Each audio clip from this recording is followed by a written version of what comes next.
Hello, my name is Abdulkarim Abdi, and this is a thermal heat waste solution with nanotech.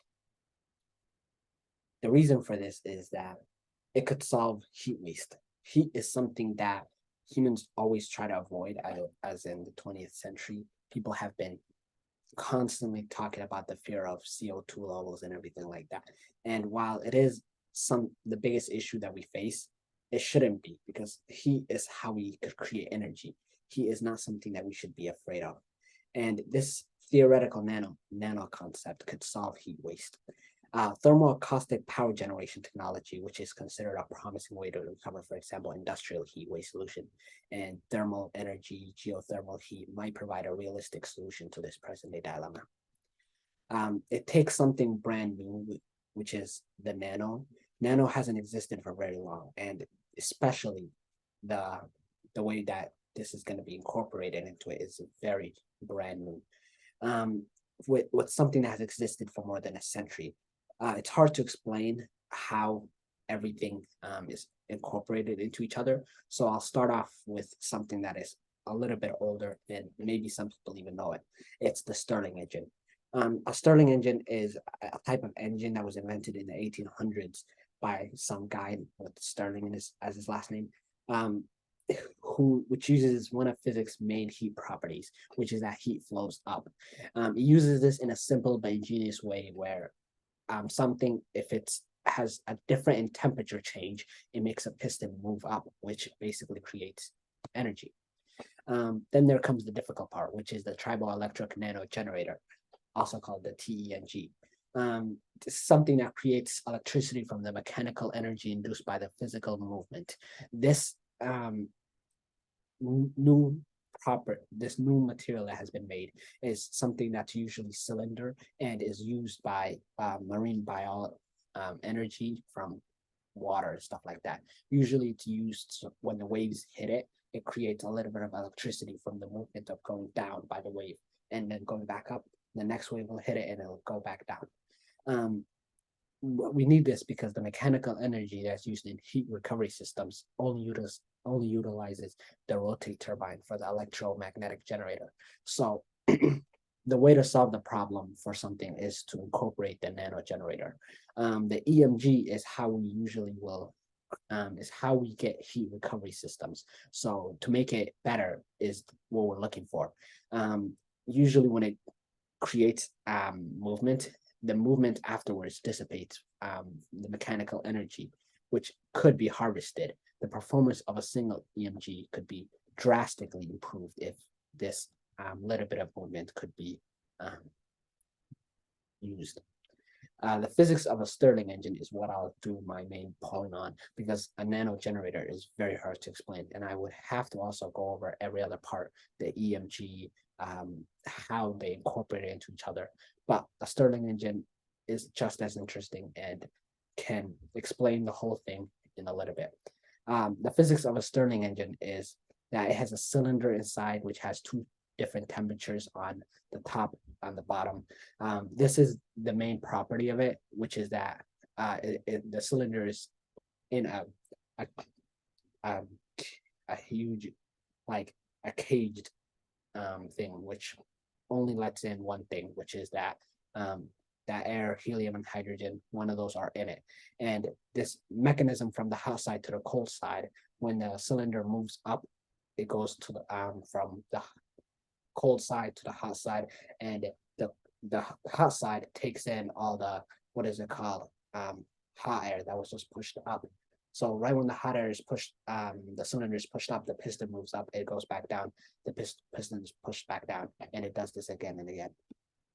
The physics that we have learned that we could use to solve how the cylinder moves up and down is the conservation of energy, which is that this doesn't ever make energy disappear. It doesn't make energy from nowhere. It uses the energy difference that is already there. The energy difference being that the heat from the that we are given, the heat from outside, is different than the heat that is inside. So as long as there's difference in heat, there will always be movement. But this heat property isn't the normal conservation of energy that we've learned. It's one of the three laws of thermodynamics. It uses this to create energy. The law being that energy transfers is associated with mass crossing the control boundary, external work or heat transfer across the boundary. It's also called the first law of thermodynamics. It takes advantage of this by using exactly what it says. It changes the temperature to move a cylinder, which pushes a piston. And as long as the entropy, which I'll explain later, in this case is different, the heat is low enough, it will always be able to move. So as long as it has a difference in heat temperature, it will be able to move.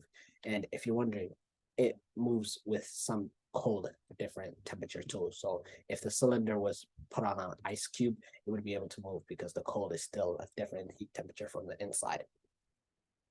The change in internal energy of a system is equal to the heat to the system minus the work done by the system is the equation of the first law of thermodynamics, which basically says that the change in the internal system, which for us is the sealed part of the cylinder, is equal to the heat added to the system minus the work. So the heat added to the system, anything that the heat added would be anything that changes the temperature of the cylinder of the cube.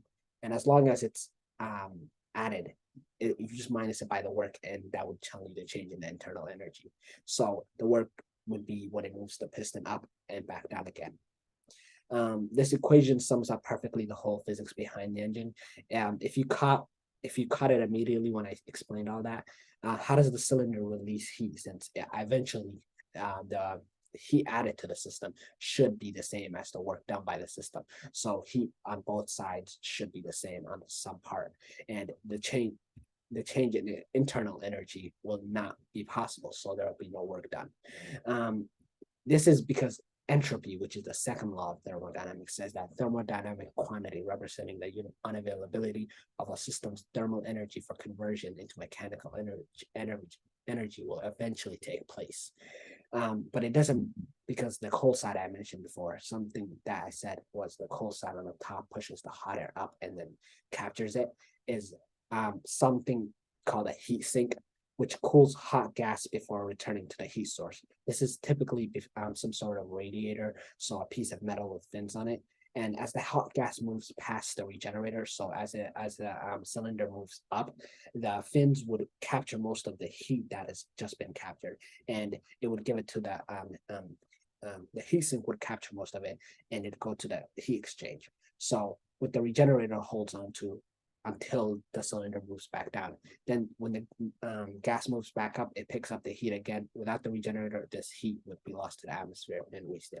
So it holds most of the heat, because if you just release a bunch of heat at once, the cylinder will move up, move down, and eventually, and like a little more times, and the difference in heat wouldn't be that much. You want to keep the difference in energy between the top and the bottom for as long as possible. And if you capture more heat, you'd be able to hold on to the top side being cold and the bottom side being hot still.